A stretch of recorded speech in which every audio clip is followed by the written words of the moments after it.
Voltando do nosso intervalo, vamos falar então os tipos de variações linguísticas.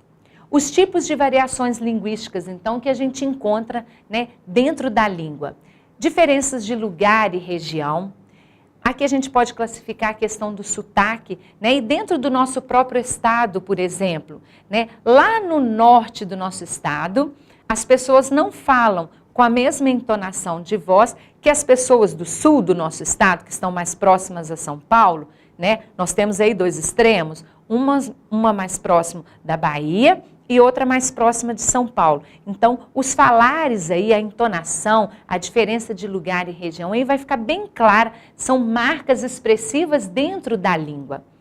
A escolaridade e classe social, né, que também, isso é claro, dá muito fácil para a gente ver. As diferenças históricas, né? O português, por exemplo, de quando os portugueses chegaram aqui no Brasil, as palavras que eram usadas, muitas delas já não existem mais, caem em desuso. Né? Por quê? A língua, ela é algo vivo, é algo que está em constante movimento, constante transformação. E como que é fantástico isso, né? A gente poder dizer que a língua ela é algo vivo, ela não é algo que está estático, pronto e acabado, ela está sempre em constante movimento. A oralidade e a escrita também, né, são variantes aí que merecem toda a consideração, a formalidade e informalidade e a gíria, que é muito presente também no nosso meio. Vamos agora então assistir a um vídeo de um personagem que eu acho que vai traduzir muito bem tudo isso que a gente falou aqui em relação à língua e às variedades linguísticas. Espero que vocês gostem. Vamos lá? O caos do ovo! Eu tava com uma baita vontade de comer ovo frito e fui visitar a Giserda. Pedi um ovo emprestado pra ela e saí correndo, porque a Giserda não gosta muito de ovo frito. Aí eu acho que eu caí, porque ficou tudo rodando e quando eu acordei, tinha sumido tudinho e eu tava preso naquela brancura toda. Ah, mas aí eu resolvi sair de qualquer jeito maneiro. Ufa, eu tava livre! Era a Giserda, só! E queria me pegar de qualquer jeito! Ah! Só então eu percebi que eu tava era dentro do ovo! E que a Giserda pensava que eu era filho dela! Mas acontece que eu não era pintinho coisa nenhuma, e muito menos daquela galinha boba! Só que tinha mais gente achando que eu era filho de galinha!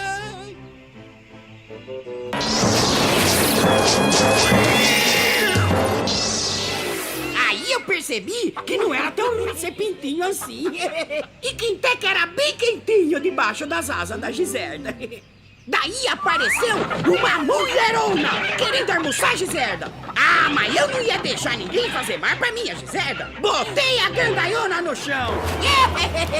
A Giserda fugiu, mas aí quem ficou em dificuldade fui eu. Aquela mãozona vinha pra me pegar e eu gritei. Gritei tanto que tudo girou. E eu acordei na minha cama, berrando que nem um bezerrinho desmamado. Tinha sido um sonho, mas foi tudo tão de verdade que eu fui ficando desinquieto, me senti desprotegido que nem pintinho sem mãe. Ah!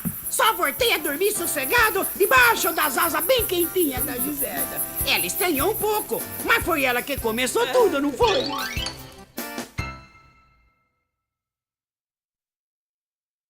Quando nos deparamos com esse personagem que nos foi apresentado, né, do nosso querido Maurício de Souza, né, um grande escritor de história em quadrinhos, né, que ilustra muito bem tudo isso que a gente está falando aqui agora, nessa fala, da maneira como ele apresenta a linguagem, ali, a língua, né, e as variações, a gente consegue perceber, por exemplo, o tipo de lugar que ele mora, o nível de escolaridade que ele tem, o nível sociocultural que ele apresenta. Isso tudo, gente, dentro da fala, da maneira como ele fala, da maneira como ele se porta diante dessa fala. Olha só, quanta coisa dá para a gente descobrir através da fala, né? E isso é a língua em evolução, isso é a língua em constante movimento. Dentro dessas variedades que nos foram mostradas, né, a gente tem os dialetos. Mas, professora, variações linguísticas e dialetos não são a mesma coisa? Os dialetos vão estar dentro das variações linguísticas apresentadas, né? São variações linguísticas originadas das diferenças de região ou território, de idade e sexo, de classes ou grupos sociais e da própria evolução histórica da língua. Percebam que, então, o dialeto é algo mais fechadinho, algo mais limitado, né? Diferente da variação linguística que vai englobar, né, no caso, uma língua como um todo. Isso explica o porquê das diferentes formas de falar, pois o indivíduo usará o dialeto de acordo com o grupo que ele se encontra. E aqui a gente tem, mais uma vez, uma tirinha aí, né, sintetizando tudo isso que a gente falou em relação ao dialeto.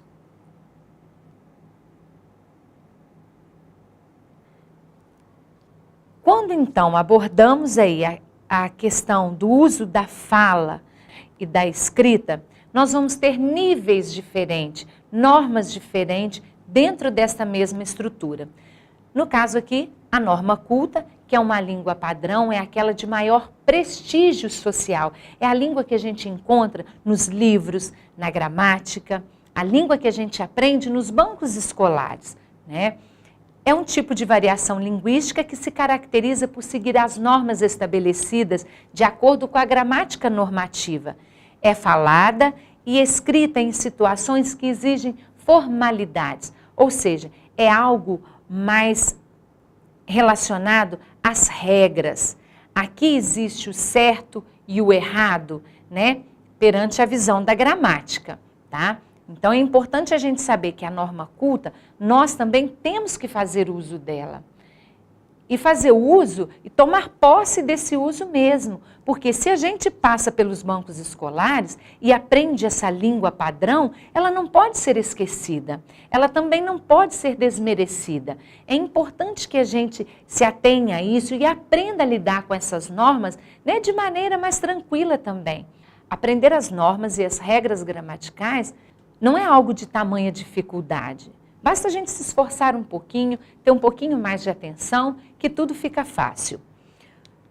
Já na norma popular, que são todas as variedades linguísticas diferentes da padrão, né?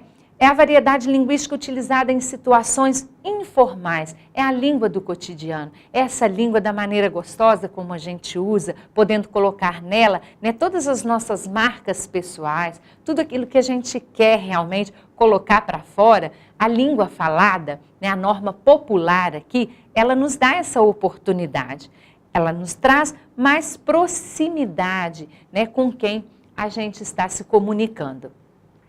E alguns exemplos aqui, né, que traduzem isso, é o tá falando. Olha só, no gerúndio, né, aqui no finalzinho, sumiu a última sílaba do gerúndio. Tá falando, né, está falando. O falando, então, sumiu ali com a sílaba. Na terceira pessoa, né, aqui o estar perde a primeira sílaba e se junta ao verbo depois, logo em seguida, né? Tá falando? Né, vira uma coisa só. Vocês vão, um outro exemplo também, né, no português brasileiro informal, a gente usa o pronome pessoal vocês. No caso aqui, né, o pronome pessoal, ele aparece pregado ao verbo, realmente, vocês vão. E aqui vale a gente lembrar que como a gente fala que a língua ela é algo que está sempre em constante evolução, existem palavras que estão em desuso. Imaginem só, nós começamos com um vós-me-se, vossum-se, você, se, né? E aí por aí vai. Aqui, as pessoas, o artigo aqui é a única marca do plural da frase, né? Sintetiza aqui então, dentro do artigo, apenas o artigo indica, né, que a frase ela está no plural. Hoje tem aula. Substitui o verbo haver pelo verbo ter, né? Isto é para mim fazer. O mim se coloca que é agente, né, da frase. O mim pode funcionar como sujeito, aqui no caso do verbo, né? Ele toma aqui uma outra função. Isto é para eu fazer. viaje. Aqui o em do fim da palavra se torna aí, viaje, ao invés de viagem. Então, aqui a gente pode perceber nesses exemplos, né, que são coisas que a gente encontra no cotidiano, que a gente também às vezes usa. E aí, quando a gente fala sobre essa questão do uso da linguagem, né, do uso da palavra, a gente tem também que pensar num uso figurativo e no uso real da palavra, dessa linguagem. Vejamos aqui nesse texto de Carlos Drummond de Andrade, É noite. É noite, sinto que é noite, não porque a sombra descesse, bem me importa a face negra, mas porque dentro de mim, no fundo de mim, o grito se calou, fez-se desânimo. Sinto que nós somos noite, que palpitamos no escuro e em noite nos dissolvemos. Sinto que é noite no vento, noite nas águas, noite na pedra. Observem aqui que a palavra noite, que o autor do texto, no caso Carlos Drummond de Andrade, usou, ela está no seu sentido conotativo, dentro de uma linguagem poética, né? Onde os autores eles têm essa licença poética para trabalhar, de fazer uso da linguagem de maneira mais emotiva, né? Que traduz a emoção, a sua sensação, aquilo que ele estava sentindo neste momento. Então, há um jogo aqui com a palavra, né, noite, que ele traz para um sentido conotativo e não no seu sentido denotativo. Vejamos, desta forma podemos dizer que o poeta deixa de lado o significado denotativo, que é o significado real da palavra, né, do termo noite, e trabalha com seus significados conotativos, né, ou seja, figurativo, aquilo que não é real, da sua subjetividade. Denotação, então, é o uso do signo no seu sentido real, o uso da palavra no sentido original, aquela que está no dicionário. Né? Noite é um substantivo feminino, um espaço de tempo entre o crepúsculo e o amanhecer. A conotação é o uso do signo no seu sentido figurado, simbólico, dando-lhe um outro significado que não o original, mas sim o significado. O homem está triste e seus sentimentos estão escuros como a noite. Assim como no caso do texto de Drummond, que ele usou a palavra noite ali como um ato de tristeza. E aí, quando a gente fala sobre língua, linguagem, uso da língua, norma culta, norma popular, como que essa comunicação acontece então? Existem elementos básicos que a gente também deve ressaltar aqui, que é o emissor, é o remetente, o elemento que emite, que codifica a mensagem, o receptor e o destinatário, que recebe e decodifica essa mensagem, a mensagem que é o conteúdo transmitido pelo emissor e o código, que é um conjunto de signos usados na transmissão e na recepção desta mensagem, como é no caso da tirinha que nós estamos vendo aqui. E aí, quando a gente fala sobre o uso dessa língua, a forma como ela se aplica e como nós a usamos, vale lembrar os níveis de linguagem que ela acontece. Como foi dito nesse estudo, né, e existem diversas maneiras das pessoas se comunicarem, no entanto, há um princípio que deve ser respeitado, que é o falante. Nesta hora aqui, eu vou chamar a atenção ao fato do preconceito linguístico. Gente, não existe falar certo ou falar errado, existem diferentes tipos de falares. Não podemos, né, como estudantes aqui da língua, admitir que isso seja aplicado, né? As pessoas nos diferentes modos em que elas aplicam o uso da língua, elas têm sim uma liberdade para usá-la a seu favor e da maneira que achar que lhe convém.